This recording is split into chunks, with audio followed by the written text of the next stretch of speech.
I have a question. Given our generally accepted societal definitions of masculinity and femininity, why is it that we refer to God, the divine, the most spiritual being of all, whatever that means to you, as Father God? We assign that male personification to the divine, to the spiritual, to the esoteric, to the faith aspect of our lives.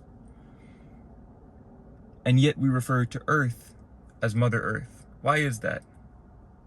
Earth, the physical, what we can perceive with our sensory perceptions, reality. Why is that? Why do we assign a feminine personification to the physical and a masculine personification to the divine? Why? Think about our generally accepted definitions of masculinity and femininity. Masculinity is generally seen as being rooted in logic, in analysis, in rationality. And these are concepts that are rooted, by extension, in our sensory perceptions. Logic is contingent on what you have perceived in the past with your senses. This is where the phrase, "I have to see it to believe it," stems from. That is a logical phrase. It's rooted in logic. It's rooted in masculinity. And by extension, this is where the action aspect of masculinity comes into play. It stems from logic. You analyze and then you take action. That's the masculine way of living. Whereas with femininity, with divine femininity at that, you utilize your intuition, your creativity.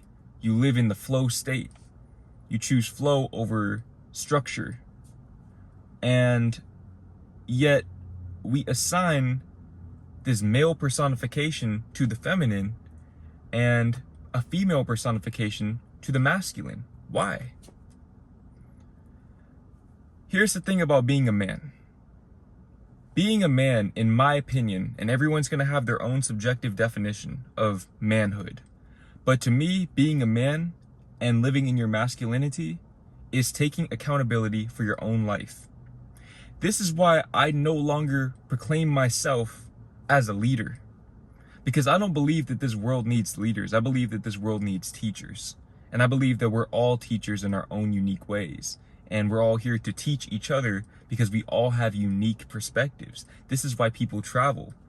People travel to see different things so that they can learn new things about life and about themselves, because they have more reference points from which to pick. And yet, people don't seem to understand that in a world of leaders and followers, you will inherently be out of your masculinity. You will inherently be out of alignment with your divine polarity as a man. And I'm assuming that it's mostly men watching this video given the title, but I digress.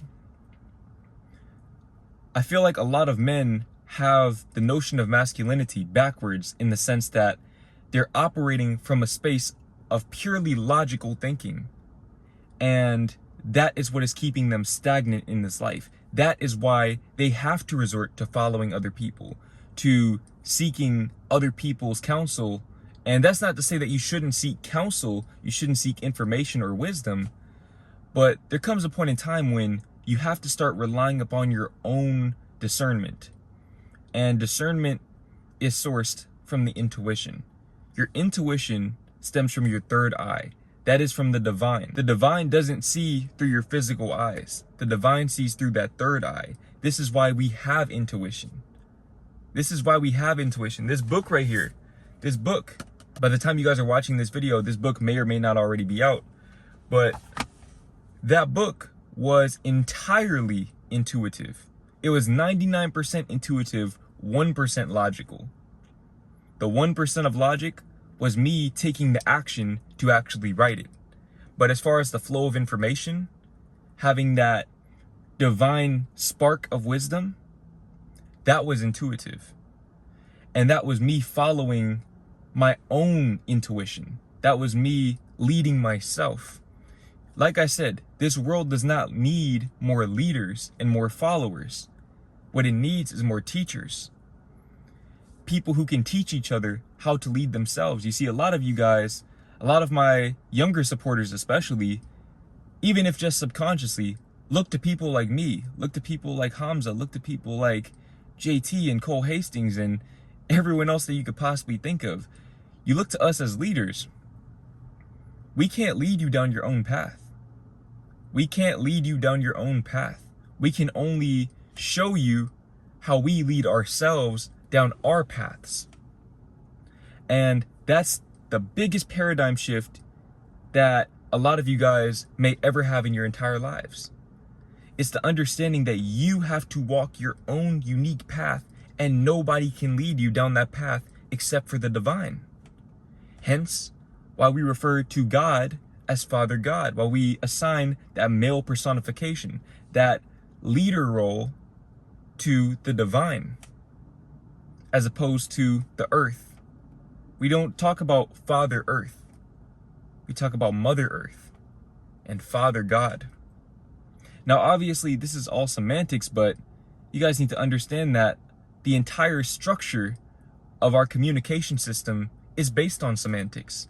So being able to deconstruct words, especially for somebody like me, who essentially makes a living writing books, poetry books, and speaking, being able to make that distinction can be the difference between you being a leader on your path and you being a follower on someone else's path. And one thing that I've realized is that if you try to walk somebody else's path, if you try to follow them, you can see exactly what they're doing and you can take every step that they've taken. But at a certain point, you will no longer be able to follow them. It's almost as if a force field prevents you from following them. The ground begins to cave from under you because you're not meant to walk that path. The path is designed for them and them only. Just like your path is designed for you and you only. This is why I don't want you guys to try to be like me.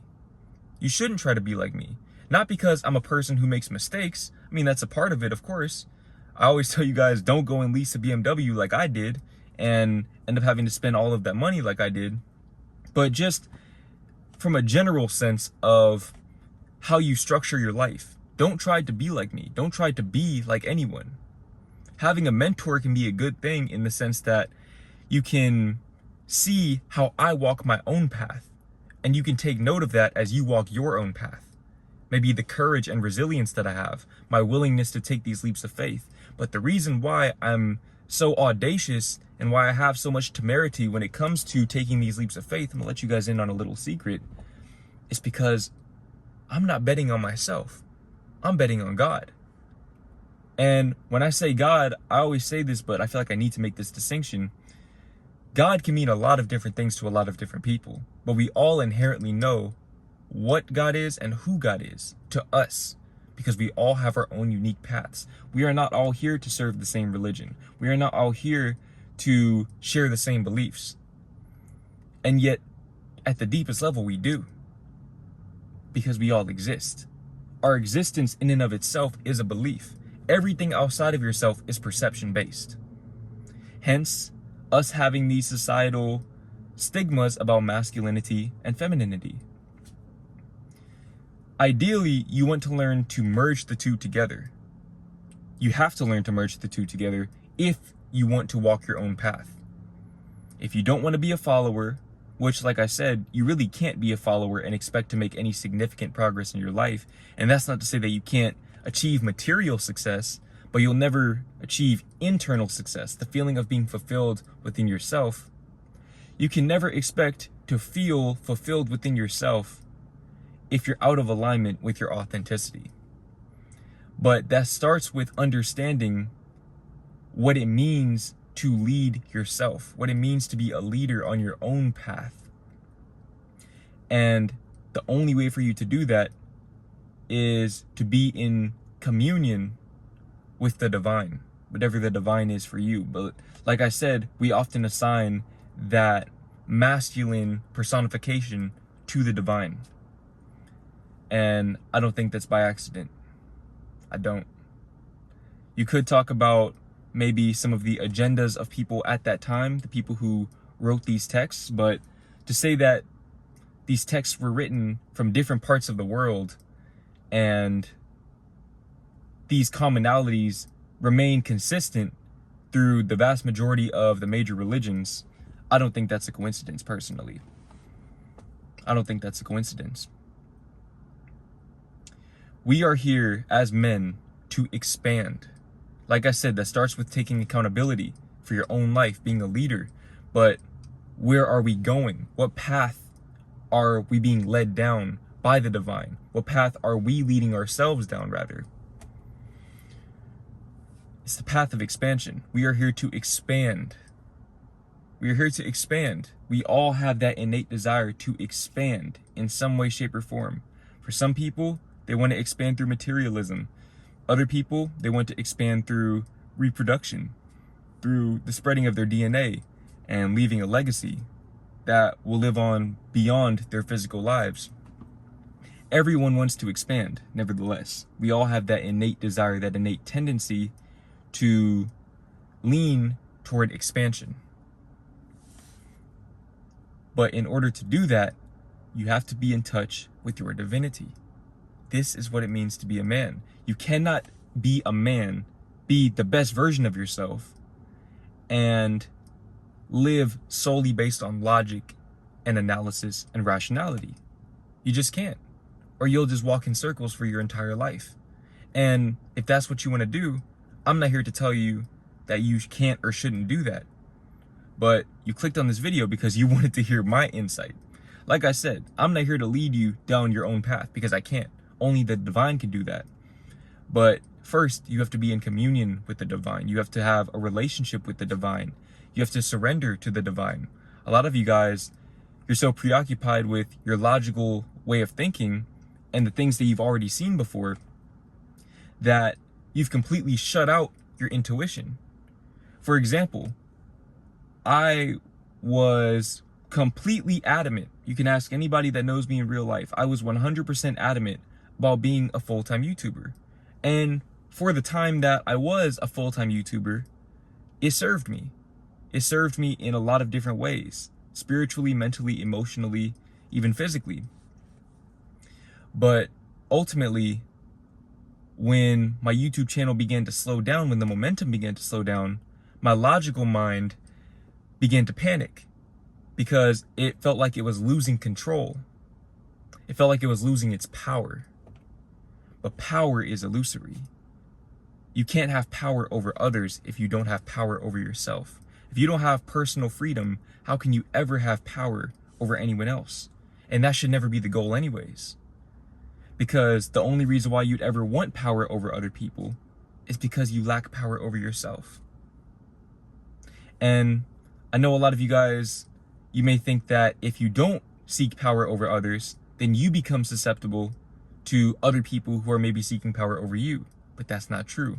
Because when you have personal power, which starts with accountability and surrendering to the divine, you have freedom. And when you have freedom, no one can have power over you. And that is when you become a man, is when you have freedom, the freedom to expand, the freedom to live your life on your own terms at your own discretion, the way that you want to live it. But the only way that you can do that, truly, at the highest possible level, is to surrender to the divine. You see, when I reached that point where I realized that no matter what I do, I'm going to keep running into the same problems, being that my logical mind will just take me for a loop over and over and over again, I realized I have to break out of the cycle, and the only way for me to do that was via my intuition.